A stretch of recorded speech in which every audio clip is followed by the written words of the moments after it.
Nous sommes le 11 avril 2024.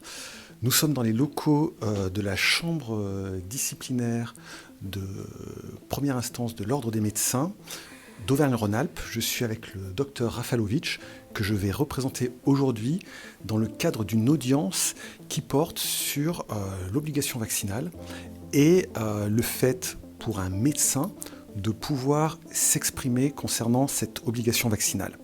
Alors, quels étaient les faits ? Concrètement, le docteur Rafalovic, médecin à Amplepuis, dans un centre de santé municipal, n'a pas souhaité, pour des raisons personnelles, se faire vacciner contre la Covid-19.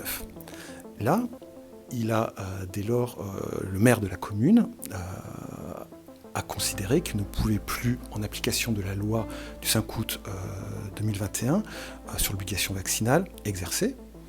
Et donc, le docteur Rafalovic n'a plus exercé et il s'est conformé à la décision du maire. En même temps, il a pu prendre quelques positions publiques, justement, faisant état de sa position concernant le vaccin. Et c'est là que le Conseil de l'Ordre des médecins d'Auvergne-Rhône-Alpes a décidé de le poursuivre devant les juridictions ordinales, considérant que c'était une faute de ne pas se faire vacciner et que c'était également une faute d'avoir communiqué sur le fait de ne pas se faire vacciner. L'enjeu de cette audience, c'est de démontrer à quel point le Conseil de l'Ordre, dans sa plainte, a dit n'importe quoi. Tout d'abord parce que le docteur Rafalovic n'a absolument pas violé la loi sur l'obligation vaccinale, dès lors qu'il n'a jamais exercé en n'étant pas vacciné. Et cette loi n'impose pas aux médecins de se faire vacciner, mais elle impose aux médecins qui travaillent d'être vaccinés. Or, le docteur Rafalovic, n'étant pas vacciné, il n'a pas travaillé.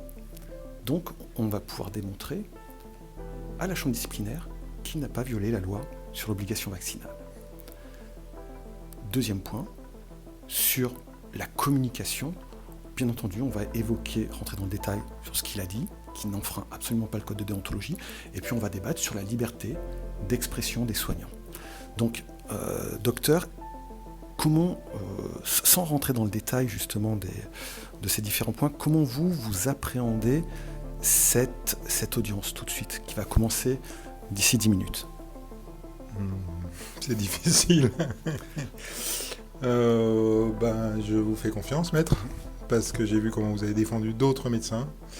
Donc je vous fais confiance sur les arguments et sur la façon de me défendre, et je pense que je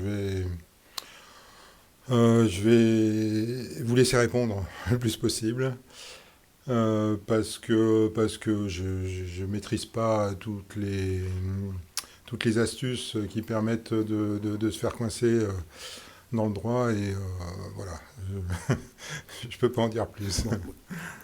Bien vu, puisqu'il y a une partie véritablement juridique sur l'application de la loi de 2021.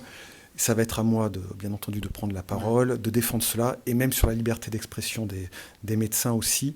Donc, voilà, l'audience va commencer d'ici une dizaine de minutes. On parle pour qui, là ? On parle pour Internet, pour les gens qui vont nous regarder sur YouTube. Sur ma chaîne YouTube. Vous pouvez leur demander de s'abonner, d'ailleurs. Ah oui. Je pense que Thomas Benagès, c'est quelqu'un qui fait avancer le droit de la santé dans le bon sens. Et on y va avec prudence, parce que on peut pas changer les choses du tout au tout en une seule fois. Donc on argumentera avec ce qu'on peut argumenter aujourd'hui, compte tenu de la situation. Et ensuite, au fur et à mesure de la procédure, quand les décisions iront dans un sens ou dans l'autre, on pourra dire d'autres choses. Mais pour l'instant, moi, je peux pas dire grand-chose, et je peux pas non plus m'exprimer sur ce que j'avais pu dire pendant la période de 2021 dont on s'occupe dans cette procédure.